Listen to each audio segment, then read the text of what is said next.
Dr. Kemi for Kemi Talks Media. It's Saturday, the 10th of May, 2025. Let's talk about Adelabu. On this series, I'm doing what they call EFCC discrepancies. Why the EFCC needs to be more transparent about all the investigations, past and present, because some of the young people today who are in this rattle movement for VDM were not in the conversation then. Okay, how old were you in 2016? Were you 16? Were you 15? Were you 14?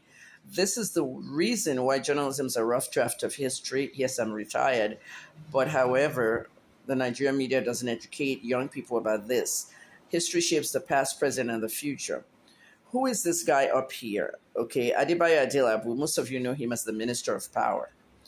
In 2016, somebody inside the Central Bank of Nigeria, where he was working, Bayo Adelabu, okay, is somebody that I know very well. I don't remember meeting him. I may have known him as a young kid, but he's from Ibadan and it's from my side, Kudeti. And the Adelabus and the Olunloyos and the Akinyemins were like great families and they knew each other. And my grandfather, okay, and who was the first deputy IGP of Nigeria, Chief Samuel Akinyemi, was friends with his grandfather, Adegoke Adelabu Kwenkele Messi, they call him, who died in a car crash. I'll do some videos about that when I do Nigerian history, on when Obafemi Awolowo was up there in Makbu Hall with the keys to where they were going to have the meeting. His grandfather, okay, and Awolowo was supposed to have a meeting at the top floor of Makbu Hall in Ibadan. And fight happened. Fight started, and Awolowo locked the room and had the keys. It was my grandfather, okay, the deputy IGP at the time, Chief Samuel Akinyemi, that went up there. These are stories I was told when I was 10 years old by my grandfather. Okay, when you sit down at night and you go spend the weekend with your grandparents and they're telling you stories, hello, hello.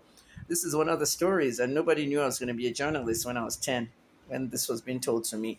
And my grandfather was the one that went up there and said, you should give the key. Obafemi, Fumini Kokoro, Adegoke and all of them, they had their political parties. Go study that online. It's all on Wikipedia. Anyway, at the end of the day, my grandfather and his grandfather were friends and everything, political allies, whatnot. Even my grandfather, when he retired in 1951 from the Nigerian police, he went into politics, Western State. My grandfather was Western Region Chief Whip, Western Region House of Assembly. Okay, let's get back to Bayo. So someone in the CBN blew a whistle to the EFCC around 2017, saying that Bayo was stealing money from the CBN as deputy governor. Now, Bayo is an entrepreneur. He has a lot of businesses, hotels, businesses. A lot of them are hospitality things. Okay, he has a lot of hotels in Ibadan and all that. Okay, so he's technically like a billionaire. Okay, Bayo's a billionaire. All right, so whoever in the CBN said he was stealing money went to tell the EFCC. The EFCC now invited him. The word arrested was used by the media in 2017. The media used the word arrested, okay? And this is the problem with the Nigerian media. Always copying each other, copying. Nobody goes and investigates. No investigative journalist. So Bayo was invited by the EFCC. He went for the invitation. He got administrative bail and he went home. And the case was never heard of again. This is my question, and this is why I'm doing this video. Because I want Nigerians, especially young people who are in the rattle movement, okay, VDS movement, to understand what you guys are doing at the EFCC. We never heard about Bayo's case anymore. It just died down. And this is the way E-Money, Iyabo, and anybody else has gone there for Naira abuse / money laundering, whatever they call it, is going to happen. We're not going to hear anything about it again. At the end of the day, the EFCC is not transparent. So Bayo went for, the invitation and was given administrative bail to go home. Like I said, we never heard of the case again. There were people who were whispering to each other on the side, blah, blah, blah, blah, blah, blah, that, all that money he stole, he used it to lavish his businesses and all that. Nobody knows, okay? Nothing is proven.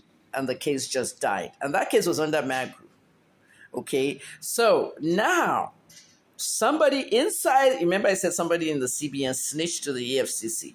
Now, in 2017, somebody inside the EFCC now snitched back to the CBN. Okay, Okorafor was out there running up and down doing helter skelter PR. Okorafor was what's his first name now, Isaac or something. Okorafor was there running up and down, the spokesman for the CBN, saying, "Oh, it's a lie. The media should be cautioned before putting out fake news." Blah blah blah blah. Because somebody in the EFCC said Bayo paid a lot of money to kill the case. So CBN denied it. Can you imagine? Everybody fighting each other from every angle. And it's over this our money, our oil money. Someone in CBN told EFCC, Oga is chill. Someone in EFCC told CBN, Oga don't pay EFCC here. Those people calling and snitching are supposedly the good ones telling the truth. But how do we know they're good or bad? How do we know that Bayo actually stole money? Okay? How do we know? We don't, because none of you are transparent. The EFCC is not transparent. Okay, Bayo resigned from the CBN in 2019 to run for Oyo State governor. Okay, he has run like twice now and he didn't win the nomination, but he ran, okay, for Oyo State governor when he resigned from CBN. So he's just been there trying to be governor, but when Tinubu won, Tinubu just gave them as a, you know how Tinubu's dashing everybody appointments. Um, you know, Bayo has contributed quite a lot to APC, I can tell you that one. Okay, so with his APC, whatever, I guess you get rewarded for that. So they made him the Minister of Power, which is a very, very powerful position.